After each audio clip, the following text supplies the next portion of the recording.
Good day mga pade, panibagong araw na naman. Ang project pala natin dito mga boss ay 3/4 sleeve wrap around na geometric at kukunin lamang natin to ng 2 session mga boss. Dito mas inagahan pa natin yung pagpunta sa studio para lang talaga magkaroon pa tayo ng oras sa pag-search ng mga design na gagamitin natin dito sa geometric na project ng ating boss.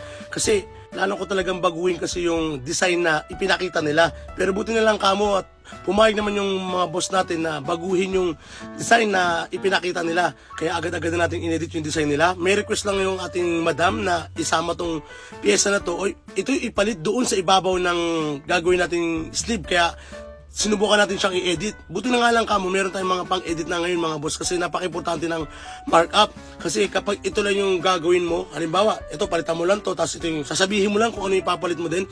Eh syempre, mag-iisip sila kung ano ba talaga yung kalalabasan ng pyesa nila kapag nilapat na sa balat. So wala silang idea. Kaya napaka-importante talaga na meron kayong harap-harapang pag-uusap tapos yung design is nagagawa nyo na kagad para once na naging okay yung pyesa, eh madali lang sa inyo na mailapat na. I mean, alam na nila yung kalalabasan ng ipapatato nila kasi nga na-edit mo na siya tapos sakto nakuha mo na rin yung gusto nila at ikaw naman alam mo na rin hindi ka na maliligaw at hindi na magbabago, kumbaga nakagawa ka na rin ng sarili mong reference para doon sa pyesa ng ating boss.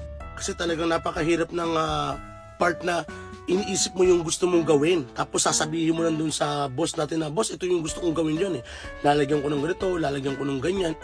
Oo, payag sila kasi maganda yung sinasabi mo. Oo, kasi nga maganda naman talaga yung plano mo, pero wala silang idea kung ano talaga itsura ng lalabas doon sa braso nila kapag natapos na yung tattoo. Kaya napaka-importante ng markup para lang ipakita sa kanila yung kalalabasan 80% ng gagawin mo doon sa kanilang balat. Kasi nga syempre katwiran kasi ng mga boss natin is permanente na yan, kaya hanggat maaari is makuha nila yung gusto nila. Kaya nandito tayo para gawin naman yung gusto nila. So yun na nga, balik na tayo dito sa ating ginagawang project. Grabe, dito ako napagod Nakakangalay sa kamay talaga yung ganitong sistema, yung ganyang atake, yung pointillism, yung mano-mano mong binubuo yung pyesa dun sa tuldok na yan. Ilang milyon kaya yung tuldok na nagawa ko dyan. Grabe, sakitang talaga mga boss dito sa may bandang pulso. Hindi siya masakit yung alam mo yung ngalay na ngalay talaga siya. Talagang feeling mo ang bigat-bigat na ng kamay mo. Ito pa lang ating finished product mga boss. Ito yung ating unang session. A total of 9 hours. Grabe, ang tibay ng boss natin. Akalamin, ako talaga feeling ko kaya kung tapusin pa sana yung ilalim niyan, kaso nga lang may lakad pa yung boss natin at anong oras na rin kami natapos dyan. Kaya talagang minabuti na namin ihinto total.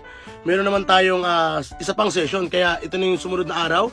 Session na natin to, day 2 mga boss. Pero nagpahinga muna kami ng 3 araw dyan kasi gawa nga ng may lakad pa yung boss natin. Tsaka yung available lang din na schedule ko mga boss is limitado na. Gawa nga ng halos fully book na po tayo. Kaya maraming salamat po talaga sa mga walang sawang sumusubaybay at nagpapaschedule mga boss. At talagang humingi ako ng pasensya mga boss kung hindi ko masagot talaga yung lahat ng inquiry ninyo o yung mga messages ninyo kasi mga boss is natatabunan yung yung mga mensahe ninyo.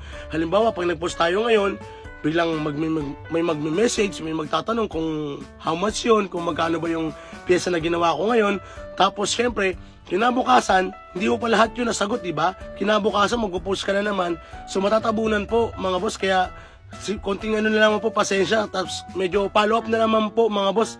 Message lang po kayo ng message para lang umap yung message ninyo at makita ng admin natin na nagbabasa naman po ng mga message ninyo. Nga pala mga boss, lalong-lalo dun sa mga kaibigan natin nagsisimula pa lang sa pagtatattoo. Mga boss, kapag nakikita nyo yung linya ninyo is parang hindi na ganun kaitim yung ginuguhit ng karayom at nung tinta ninyo. Mga boss, posible kasing baka purol na yung needle. Opo, napupurol po yung needle natin. Or hindi naman po ay pinapasukan siya ng mga maliliit na hibla ng galing sa tissue or mismong balahibo ng balat ng client natin. Kaya minsan nahihirapan ng bumaon yung karayom o kaya naman po yung tinta ay nabablock na agad. Kaya hindi na lumulusot dun sa balat. Kaya mapapansin nyo, pag gumuguhit kayo is parang amputla na nung linya. Ibig sabihin nun mga boss is posibleng yun na nga po is barado na yung needle ninyo, punong-puno ng dumi dun sa gitna, o kaya naman yung needle nyo ay purol na. Yun po yung mga sign na kailangan nyo na magpalit ng needle mga boss para maging consistent ulit yung guhit na ginagawa ninyo. Kasi mga boss, isa pang cost kung bakit napupurol din yung needle natin is yung sa balahibo. Halimbawa, hindi kayo nag-aahit ng balat. So, posible talagang mapurol yun at yung nadudunggol nyo, yung needle ninyo doon sa ingkap. Ito pa lang ating finished product mga boss at total of another 7 hours. Grabe, ang tibay ni sir talagang hindi niya na ako sinukuhan dito. Nung oras na to talagang ako mismo is parang madadrain na. Grabe, ang tibay mo sir. Sa may mga katanungan, message lang po sa ating Facebook page na Lloyd Tattoo. Yun lamang po. Maraming salamat!